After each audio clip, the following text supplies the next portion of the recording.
జర్మనీకి ఒక సరికొత్త షాక్. ఈ మధ్యన యూరప్ దేశాలలోకి చేరినటువంటి Palestine, Syria, Turkey, Yemen, Afghanistan, Pakistan ఇట్లాంటి వాళ్ళందరూ శరణార్థులుగా అక్కడికి చేరి క్రమంగా శరణార్థులకు కూడా అక్కడ ఉన్నటువంటి పాపం వాళ్ళు సమాన హక్కులు కల్పించి వాళ్ళకి బాధ్యత ఏది, వాళ్ళకి అక్కడ భోజనాలు ఏర్పాటు చేసి అక్కడ ఉన్నటువంటి స్కూళ్ళల్లో చేరడానికి అవకాశం కల్పిస్తే క్రమంగా అక్కడున్న పిల్లల ఆలోచన తీరు మార్చగలిగారు వాళ్ళు. అంటే బాల్య వయసు, ఇదివరకటి రోజుల్లో మనకి ఈ దేశంలో కమ్యూనిజం బాగా సక్సెస్ అయిందంటే స్కూల్ దశ నుంచినే మనకు కమ్యూనిస్ట్ విద్యార్థి సంఘాలు మీటింగులు పెట్టి అక్కడ మనతో మాట్లాడుతూ ఉండటం వల్ల సైకలాజికల్గా ఆ ఫీలింగ్ వచ్చింది.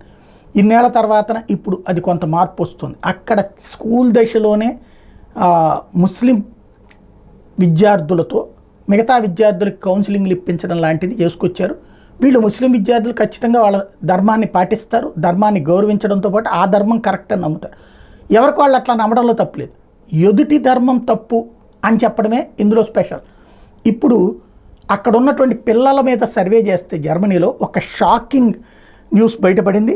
అది కూడా Christian school children are converting to Islam out of fear and desperation to fit in since migrant influx per new survey. ఇప్పుడు బయటపడింది ఏంటంటే 67.8% of students believe the Quran is more important than the laws in Germany. ఇది 67.8% మంది జర్మనీలో ఉన్నటువంటి school పిల్లలు తమ Germany రాజ్యాంగం కంటే ఖురానే కరెక్ట్ అని భావిస్తున్నారట. 45.6% మంది 45.6 think that Islamic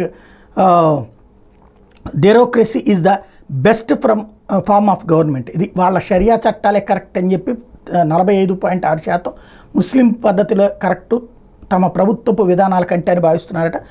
35.3% said that they can understand violence against people who insult Allah or the prophet Muhammad. ఇది ప్రపంచంలో ఎక్కడ ఘర్షణ జరిగినా అది మహమ్మద్ ప్రవక్తని అవమానించడం వలన జరుగుతున్నటువంటి ఘర్షణ లేవని కానీ భావిస్తున్నాను తప్పించేది ఇప్పుడు జరుగుతున్నటువంటి హమాస్ వారు లేకపోతే కనుక హిజ్బుల్లా వారు ఇట్లాంటివన్నీ కూడా అది ఆ దేవుడిని అవమానించడం వల్ల జరుగుతున్నాయి అనినే వీళ్ళకి ఇక్కడ ఫీడ్బ్యాక్ అన్నమాట. ఇది పరిస్థితి.